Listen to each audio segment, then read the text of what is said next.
Good morning. It's Saturday morning, October 8th, 2023, and it's time for your morning walk with me, Sophfronia. I am back on the campus of St. John's University in Collegeville, Minnesota. You remember I was here this summer and learned about the pottery studio and also about the fabulous Johanna Kiln, which is the largest wood-fired kiln in North America.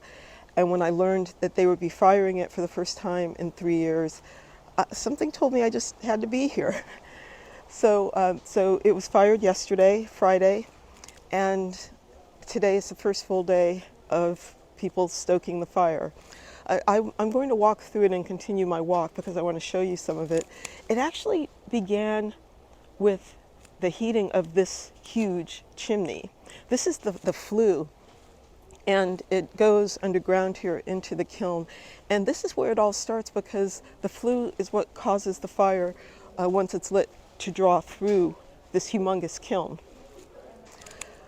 You'll see also around me as I walk in here, lots of wood.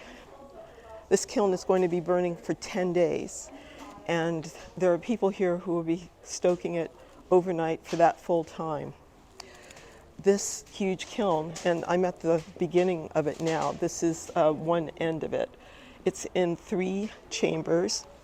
This third chamber back here is the largest. It's called the Taganashima chamber. I hope I pronounced that right. This is a Japanese wood-fired technique, and it's in this part of the kiln. The middle part has glazed pieces, and the last part is the front burning piece. There are about 9,000 pieces in this kiln, and it took them about 8 weeks to load it. I'm walking here at the front of the kiln, and this is where the volunteers are stoking the fire.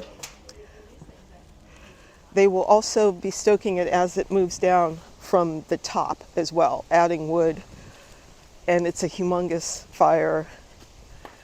And it's just absolutely amazing. So why do this? Why come here?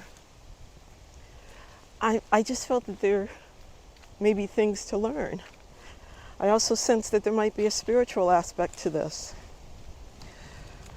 So I was talking with Richard Bresnahan, who's the artist who built both the studio and this fantastic kiln. And sitting with him, having tea with other volunteers and other artists in residence here, and asking him just questions and listening to him talk about the process.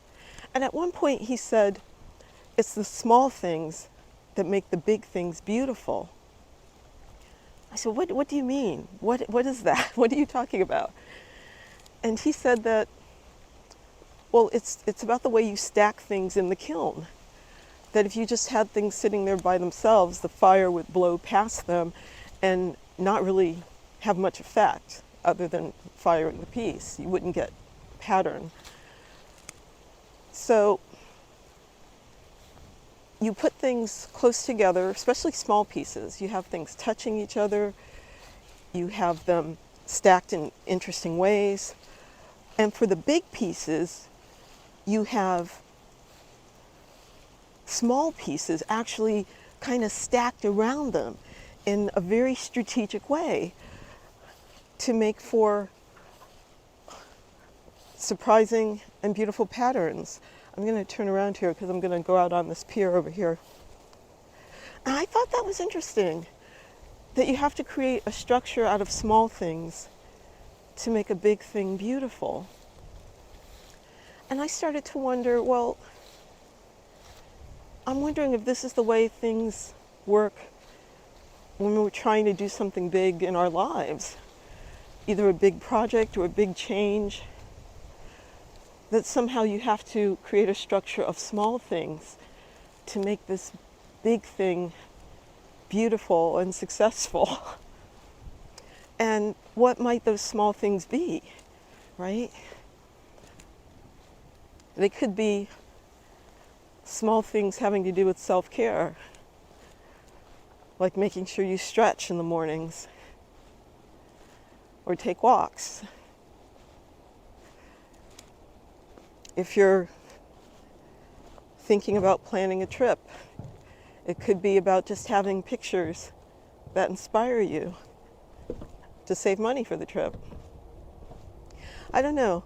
Let's continue this discussion because I am thinking about it.